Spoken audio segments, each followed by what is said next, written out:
اعوذ باللہ من الشیطان الرجیم۔ پناہ مانگتا ہوں میں اللہ کی شیطان مردود کے شر سے۔ یا بنی اسرائیل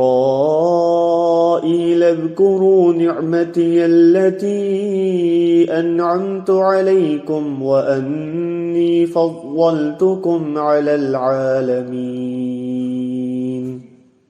اے بنی اسرائیل، میری اس نعمت کو یاد کرو جو میں نے تمہیں عطا کی، اور اس بات کو کہ تمہیں دنیا والوں پر فضیلت دی۔ حاشیہ نمبر 47۔ بنی اسرائیل کو اقوام عالم پر برتری ملی، لیکن انہوں نے اللہ کی اس نعمت اور عطا کردہ منصب کی قدر نہ کی، اپنے انجام سے بے پرواہ ہو کر دنیا کے مفادات سمیٹنے میں ہی لگے رہے۔ چنانچہ انہوں نے مجموعی حیثیت سے اپنے آپ کو اللہ تعالیٰ کی رحمت اور اس کے فضل و کرم سے محروم کر کے دنیا اور آخرت میں اللہ کے عذاب کا مستحق ٹھہرایا۔ ان کی باغیانہ روش پر انہیں سزا ملی، پھر مہلت دی گئی، اور یہ سلسلہ چلتا رہا۔ ان کی تاریخ عبرت انگیز حالات و واقعات سے بھری ہوئی ہے، اور قرآن میں متعدد مقامات پر ان کا ذکر کیا گیا ہے۔ واتقوا يوما لا تجزي نفس عن نفس شيئا ولا يقبل منها شفاعة ولا يؤخذ منها عدل ولا هم ينصرون۔ اور اس دن سے ڈرو جب نہ کوئی کسی کے ذرا برابر بھی کام آئے گا، اور نہ کسی کی سفارش قبول ہوگی، نہ کسی سے بدلہ یا فدیہ لیا جائے گا، نہ ان کی مدد کی جائے گی۔ حاشیہ نمبر 48۔ یہاں ان کو متنبہ کیا جا رہا ہے کہ کسی غلط فہمی میں نہ رہیں۔ اس عدالت عظمیٰ میں نہ کسی قسم کا جوڑ توڑ یا لین دین چل سکے گا، اور نہ ہی کسی کی زبردستی سفارش کام آئے گی۔ وہاں تو فیصلہ عدل و انصاف ہی پر مبنی ہوگا، اور ہر ایک کا ایمان و عمل صالح اس کو اللہ کی رحمت و مغفرت کا حقدار بنا کر رہے گا۔ بنی اسرائیل اس زعم باطل کا شکار تھے کہ وہ اللہ کے محبوب ہیں اور محبوب مقربین کے دامن گرفتہ، اور یہ کہ اعلیٰ مرتبت انبیاء علیہ السلام و اولیاء سے نسلی طور پر وابستگی کا شرف انہیں حاصل ہے، لہٰذا ان کی سفارش سے وہ آخرت کے عذاب سے بچ جائیں گے۔ بحوالہ سورہ المائدہ آیت نمبر 18۔ بالعموم انحطاط پذیر قوموں کا یہی عقیدہ رہا ہے، اور یہ بھی حقیقت ہے کہ یہ باطل و بے بنیاد عقیدہ ان کی آخرت سے بے خوفی اور ان کے دینی بگاڑ کا بڑا سبب ہوتا ہے۔ افسوس کے ساتھ کہنا پڑتا ہے کہ آج بھی کفر و شرک سے آلودہ عقیدے کے حامل اور بدترین اعمال کے مرتکب اس امت کے اکثر لوگ بھی اسی خوش فہمی کا شکار ہیں۔ اللہ تعالیٰ نے ان آیات میں اور دیگر متعدد مقامات پر اس باطل عقیدے کی واشگاف الفاظ میں تردید فرما دی ہے، اور اس بات کو صراحت کے ساتھ واضح کر دیا ہے کہ آخرت میں شفاعت تو ہوگی، لیکن اللہ کے اذن سے ہوگی، اور صحیح ہوگی، کافر و مشرک کی نہ ہوگی۔ بحوالہ سورہ النبا آیت نمبر 38۔ اور کفر و شرک پر مرنے والا خواہ کسی بھی قوم و قبیلے کا ہو، جہنم کے عذاب سے ہرگز نہ بچ سکے گا۔ پس منظر، یہاں سے بنی اسرائیل کی تاریخ کے اہم واقعات و حالات کی ابتدا کی جا رہی ہے، جن کو آئندہ کئی رکوع میں تسلسل کے ساتھ بیان کیا گیا ہے۔ ان میں غور و فکر کرنے والوں کے لیے عبرت و نصیحت ہے۔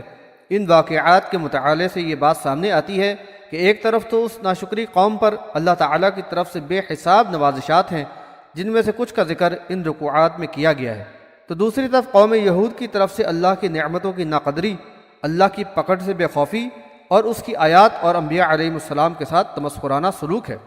کیا کسی قوم کو ایسی تاریخ اور ایسے اسلاف پر فخر کرنا زیب دیتا ہے؟ بلا شبہ ایک غور و فکر کرنے والے کی آنکھیں کھول دینے کے لیے یہی کافی ہے۔ اس کے علاوہ یہ آیات علماء یہود کی ظاہری دینداری اور مفاد پرستی کا پردہ فاش کر کے ایمان والوں کو ان کی پرفریب سازشوں سے محفوظ رکھنے کا بھی بہترین ذریعہ ہے۔ یوسف علیہ السلام کے دور میں بنی اسرائیل کو مصر میں فروغ حاصل ہوا تھا، لیکن پھر بگاڑ کے بعد انہوں نے احسان فراموشی اور اللہ کی نافرمانی کی روش اختیار کی، تو ان کو فرعونیوں کے ہاتھوں سزا دلوائی گئی، اور طویل عرصے تک وہ ذلت و رسوائی سے دوچار رہے۔ بالآخر اللہ تعالیٰ نے موسیٰ علیہ السلام کو مصر میں رسول بنا کر بھیجا، اور اس طرح بنی اسرائیل کو فرعون سے نجات دلائی۔ یہ واقعات قرآن کی مختلف صورتوں میں تفصیل سے بیان کیے گئے ہیں، اور یہاں حسب ضرورت ان کا ذکر کیا گیا ہے۔ وَإِذْ نَجَّيْنَاكُمْ مِنْ آلِ فِرْعَوْنَ يَسُومُونَكُمْ سُوءَ الْعَذَابِ يُذَبِّحُونَ أَبْنَاءَكُمْ وَيَسْتَحْيُونَ نِسَاءَكُمْ وَفِي ذَلِكُمْ بَلَاءٌ مِّن رَّبِّكُمْ عَظِيمٌ۔ اور یاد کرو جب ہم نے تمہیں قوم فرعون سے نجات دلائی جو تمہیں بدترین عذاب دیتے تھے، وہ تمہارے بیٹوں کو ذبح کر دیتے اور تمہاری لڑکیوں کو زندہ رکھتے تھے، اور اس میں تمہارے لیے تمہارے رب کی طرف سے بھاری آزمائش تھی۔ حاشیہ نمبر 49۔ یہاں قوم فرعون کے انتہائی متکبرانہ جور و ستم کا ذکر ہے جو انہوں نے اپنے جیسے انسانوں پر روا رکھا ہوا تھا۔ وہ بنی اسرائیل کے لڑکوں کو قتل کر دیتے تھے اور لڑکیوں کو زندہ رکھتے۔ اس سے ان کا یہی مقصد تھا کہ اس طرح ان کی نسل کشی کر دی جائے تاکہ وہ کبھی سر نہ اٹھا سکیں اور وہ ان پر غالب رہے۔ بحوالہ سورہ الاعراف آیت نمبر 127۔ ان کی اس منصوبہ بندی میں نجومیوں کی پیشین گوئی کا کوئی دخل نہیں تھا، بلکہ یہ محض بنی اسرائیل پر ان کی بالادستی قائم رکھنے کی تدبیر تھی۔ وَإِذْ فَرَقْنَا بِكُمُ الْبَحْرَ فَأَنْجَيْنَاكُمْ وَأَغْرَقْنَا آلَ فِرْعَوْنَ وَأَنْتُمْ تَنْظُرُونَ۔ اور یاد کرو جب ہم نے تمہارے لیے سمندر کو پھاڑ دیا اور راستہ بنا دیا، پھر تمہیں بچا لیا اور قوم فرعون کو تمہارے دیکھتے دیکھتے غرق کر دیا۔ حاشیہ نمبر 50۔ اللہ نے آخرت سے بے خوف فرعونیوں کو اس سرکشی اور ظالمانہ رویے پر چھوٹ دی، پھر ان کی مہلت ختم ہونے سے پہلے ہی موسیٰ علیہ السلام کے ذریعے ان کو اصلاح کا پیغام بھجوایا گیا۔ بحوالہ سورہ النازعات آیت نمبر 17۔ ایک طویل معرکہ آرائی اور اتمام حجت کے بعد فرعون کو مع لاؤ لشکر سمندر میں غرق کر دیا گیا، اور اس واقعہ کو بعد میں آنے والوں کی عبرت کا سامان بنا دیا گیا۔ قوم فرعون کو ان کی سرکشی اور ظلم و جور کی یہ سزا تو دنیا میں دی گئی، اور پھر وہ صبح شام آگ کے عذاب پر پیش کیے جاتے ہیں، اور قیامت کے فیصلے کے بعد شدید عذاب میں جھونک دیے جائیں گے۔ بحوالہ سورہ المؤمن آیت نمبر 46۔ وَإِذْ وَاعَدْنَا مُوسَىٰ 40 لَيْلَةً ثُمَّ اتَّخَذْتُمُ الْعِجْلَ مِن بَعْدِهِ وَأَنْتُمْ ظَالِمُونَ۔ اور جب ہم نے موسیٰ سے 40 راتوں کا وعدہ کیا، پھر تم نے اس کے بعد بچڑے کو ہی معبود بنا لیا اور تم ظالم ہی تھے۔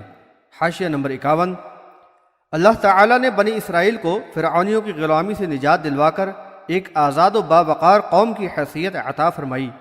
اب اس مسلم معاشرے کو مکمل ضابطۂ حیات کی ضرورت تھی، لہذا تورات کی شکل میں کتاب ہدایت عطا فرمانے کے لیے موسیٰ علیہ السلام کو طور پر بلایا گیا۔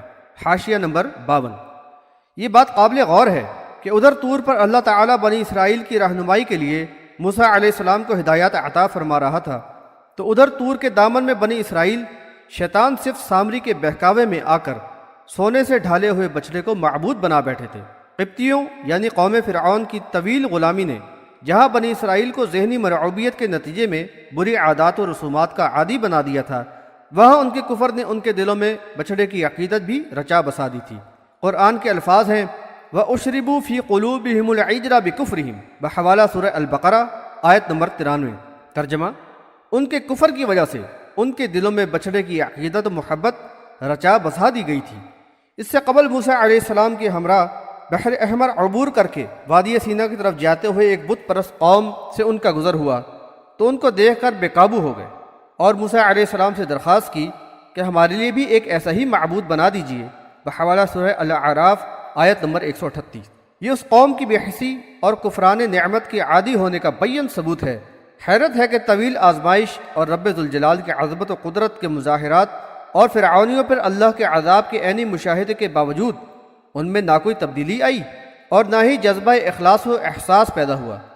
بہرحال اللہ تعالیٰ نے اتنے بڑے جرم کے بعد بھی انہیں معاف فرما دیا اور سنبھلنے کا موقع دے دیا۔ ثم عفونا عنكم من بعد ذلك لعلكم تشكرون۔ ہم نے تمہیں پھر اس کے بعد بھی معاف کر دیا تاکہ تم شکر کرو۔ وَإِذْ آتَيْنَا مُوسَى الْكِتَابَ وَالْفُرْقَانَ لَعَلَّكُمْ تَهْتَدُونَ۔ اور جب ہم نے موسیٰ کو کتاب اور فرقان عطا فرمائی تاکہ تم ہدایت پاؤ۔ حاشیہ نمبر 53۔ فرقان کے معنی صحیح و غلط کا فرق کرنے والی کسوٹی ہے، اور یہاں اس سے مراد حق و باطل کا فرق واضح کر دینے والی کتاب ہدایت تورات ہے۔ وَإِذْ قَالَ مُوسَى لِقَوْمِهِ يَا قَوْمِ إِنَّكُمْ ظَلَمْتُمْ أَنفُسَكُمْ بِاتِّخَاذِكُمُ الْعِجْلَ فَتُوبُوا إِلَى بَارِئِكُمْ فَاقْتُلُوا أَنفُسَكُمْ ذَلِكُمْ خَيْرٌ لَكُمْ عِندَ بَارِئِكُمْ فَتَابَ عَلَيْكُمْ إِنَّهُ هُوَ التَّوَّابُ الرَّحِيمُ۔ اور جب موسیٰ نے اپنی قوم سے کہا، اے میری قوم، تم نے بچڑے کو معبود بنا کر اپنی جانوں پر ظلم کیا ہے، تو اب تم اپنے پیدا کرنے والے سے توبہ کرو اور اپنے آپ کو قتل کرو، تمہارے خالق کے نزدیک تمہارے لیے یہی بہتر ہے۔ پھر اس نے تمہاری توبہ قبول کر لی، بے شک وہ بہت ہی توبہ قبول کرنے والا اور رحم فرمانے والا ہے۔ حاشیہ نمبر 54۔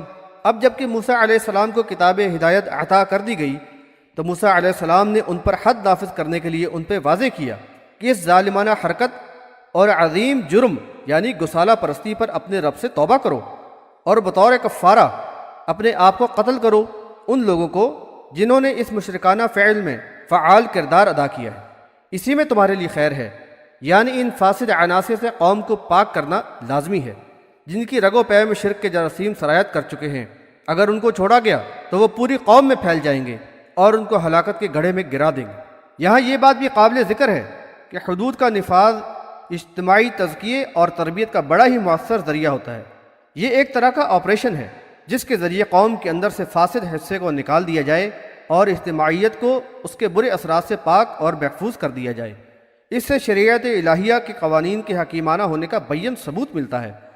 موسیٰ علیہ السلام کے احساس دلانے پر انہوں نے اعتراف گناہ کے ساتھ اللہ سے توبہ کی، مغفرت چاہی بحوالہ سورہ الاعراف آیت نمبر 149، اور اس کبیرہ گناہ کا کفارہ یعنی جانوں کے قتل کی شکل میں ادا کر دیا تو ان کی توبہ قبول کر لی گئی اور انہیں معاف کر دیا گیا۔ وَإِذْ قُلْتُمْ يَا مُوسَى لَن نُّؤْمِنَ لَكَ حَتَّى نَرَى اللَّهَ جَهْرَةً فَأَخَذَتْكُمُ الصَّاعِقَةُ وَأَنتُمْ تَنظُرُونَ۔ اور یاد کرو جب تم نے کہا تھا کہ اے موسیٰ، ہم ہرگز تم پر ایمان نہ لائیں گے جب تک کہ اللہ کو روبرو نہ دیکھ لیں، پھر اس جسارت پر تمہارے دیکھتے دیکھتے تم پر بجلی گر پڑی۔ حاشیہ نمبر 55۔ یہ اس وقت کا واقعہ ہے جب کہ گسالہ پرستی کے بعد بنی اسرائیل کی توبہ قبول ہوئی اور معافی کا اعلان ہو گیا تو موسیٰ علیہ السلام نے نفاذ شریعت کے سلسلے میں قوم سے 70 نمائندوں کو ساتھ لیا اور ان کو اللہ کی قدرت کی نشانیاں دکھانے طور پر لے گئے بحوالہ سورہ الاعراف آیت نمبر 155۔ لیکن سرکش اور ہٹ دھرم قوم بنی اسرائیل کی بد نصیبی کہ اس قدر واضح نشانیاں دیکھ لینے کے بعد بھی ان میں اللہ کے خوف و خشیت کا احساس پیدا نہ ہوا کہ اللہ اور اس کے رسول پر ایمان لے آتے اور اطاعت کی روش اختیار کرتے۔ اس کے برعکس وہ اسی بات پر اڑ گئے کہ ہم اللہ کو روبرو دیکھے بغیر ایمان نہ لائیں گے۔ پھر ان پر اللہ کا عذاب ٹوٹ پڑا اور ایک زبردست کڑاکے نے انہیں ہلاک کر دیا۔ ثم بعثناكم من بعد موتكم لعلكم تشكرون۔ لیکن تمہاری موت کے بعد ہم نے پھر تمہیں زندہ کر کے اٹھا کھڑا کیا تاکہ تم شکر گزاری کرو۔ حاشیہ نمبر 56۔ سورہ الاعراف میں زلزلے سے ہلاک کر دینے کا ذکر ہے۔ اس سے معلوم ہوتا ہے کہ زلزلہ اور کڑاکا دونوں ہی ان کی ہلاکت کا سبب بنے۔ موسیٰ علیہ السلام نے الحاح الزاری کے ساتھ اللہ سے مغفرت کی دعا کی بحوالہ سورہ الاعراف آیت نمبر 155۔ اللہ تعالیٰ نے دعا قبول فرمائی اور بنی اسرائیل کو دوبارہ زندگی عطا کی اور اصلاح کر کے شکر گزاری کا موقع عطا فرمایا۔ وَظَلَّلْنَا عَلَيْكُمُ الْغَمَامَ وَأَنزَلْنَا عَلَيْكُمُ الْمَنَّ وَالسَّلْوَىٰ كُلُوا مِن طَيِّبَاتِ مَا رَزَقْنَاكُمْ وما ظلمونا ولكن كانوا أنفسهم يظلمون. اور ہم نے تمہارے اوپر بادل کا سایہ کر دیا اور تم پہ من و سلوہ اتارا اور بتا دیا کہ ہم نے جو پاکیزہ چیزیں تمہیں عطا کی ہیں انہیں کھاؤ، اور انہوں نے ہم پر ظلم نہیں کیا بلکہ وہ خود اپنے اوپر ہی ظلم کرتے رہے. حاشیہ نمبر 57. بنی اسرائیل پر اللہ تعالیٰ کی عنایات و نوازشات کا ذکر کیا جا رہا ہے. وادی سینا میں انتہائی بے سر و سامانی کی حالت تھی، گرم و خشک علاقہ تھا اور کھلے میدانوں میں بغیر سائبان کے رہنا ممکن نہ تھا. اللہ تعالیٰ نے ابر کا سایہ کر دیا اور آسمانی نعمتوں یعنی من و سلوہ کا نزول فرمایا. نبی صلی اللہ علیہ وسلم نے فرمایا کہ کماہ یا کھمبی من کی ایک قسم ہے اور اس کا پانی آنکھ کے لیے شفا ہے. سلوہ پرندے تھے. بحوالہ بخاری کتاب التفسیر. وَإِذْ قُلْنَا ادْخُلُوا هَٰذِهِ الْقَرْيَةَ فَكُلُوا مِنْهَا حَيْثُ شِئْتُمْ رَغَدًا وَادْخُلُوا الْبَابَ سُجَّدًا وَقُولُوا حِطَّةٌ نَغْفِرْ لَكُمْ خَطَايَاكُمْ وَسَنَزِيدُ الْمُحْسِنِينَ. اور یاد کرو جب ہم نے کہا کہ اس بستی میں داخل ہو جاؤ، پھر جہاں سے چاہو خوب آسودگی سے کھاؤ پیو، اور دیکھو دروازے سے سجدہ کرتے ہوئے اور حطۃ کہتے ہوئے داخل ہونا تو ہم تمہاری خطائیں معاف کر دیں گے اور نیک عمل کرنے والوں کو اور زیادہ دیں گے. حاشیہ نمبر 58. ان آیات میں اس واقعے کا ذکر ہے جب موسیٰ علیہ السلام کی وفات کے بعد بنی اسرائیل کی دوسری نسل کو یوشع بن نون کی سربراہی میں فلسطین میں فاتح کی حیثیت سے داخل ہونے کا موقع عنایت کیا گیا تھا. حاشیہ نمبر 59. حطۃ کے معنی ہے اے اللہ ہمارے گناہوں کو معاف کر دے. فبدل الذين ظلموا قولا غير الذي قيل لهم فأنزلنا على الذين ظلموا رجزا من السماء بما كانوا يفسقون. پھر ان ظالموں نے اس بات کو جو ان سے کہی گئی تھی بدل ڈالا، لہٰذا ہم نے ان ظالموں پر ان کی نافرمانی کی وجہ سے آسمان سے عذاب نازل کر دیا. حاشیہ نمبر 60. فلسطین ان کے آباء و اجداد کا مسکن رہ چکا تھا اور اس کے ساتھ ان کی جذباتی وابستگی ایک فطری امر تھا. ارض مقدس پر قبضہ اللہ کا انعام تھا اور ان کے خوابوں کی تعبیر. اس پر ان کو اپنے رب کا بے حد شکر گزار ہونا چاہیے تھا، لیکن اس بے حس قوم نے پھر اللہ کی نافرمانی کی. ان کے ایمان و اخلاص کی آزمائش کے لیے ان کو یہ حکم دیا گیا کہ شہر کے دروازے سے اکڑتے ہوئے داخل نہ ہوں، بلکہ جذبہ شکر اور عجز و انکسار کے ساتھ سجدہ ریزی کرتے ہوئے اور معافی و مغفرت طلب کرتے ہوئے شہر میں داخل ہوں تو اللہ تعالیٰ ان کی خطائیں معاف اور نعمتوں میں اضافہ فرمائے گا. لیکن انہوں نے حسب عادت اللہ کی نافرمانی کی، اس کی آیات و احکامات کا عملاً مذاق اڑایا. ابو ہریرہ رضی اللہ عنہ کی روایت کے مطابق رسول اللہ صلی اللہ علیہ وسلم نے فرمایا بنی اسرائیل کو یہ حکم ہوا تھا کہ وہ دروازے سے جھکتے ہوئے یعنی عاجزی و انکساری کے ساتھ داخل ہوں اور حطۃ کہتے جائیں یعنی مغفرت طلب کرتے جائیں. لیکن وہ سرین کے بل گھسیٹتے ہوئے داخل ہوئے اور اس کلمہ کو بھی بدل دیا. حطۃ کی جگہ حبۃ فی شعرہ یعنی دانہ بالی کے اندر کہا. بحوالہ بخاری کتاب التفسیر. ان کے اس جرم کی پاداش میں ان کو آسمانی عذاب کی شکل میں سزا ملی جس کا یہاں ذکر کیا گیا ہے.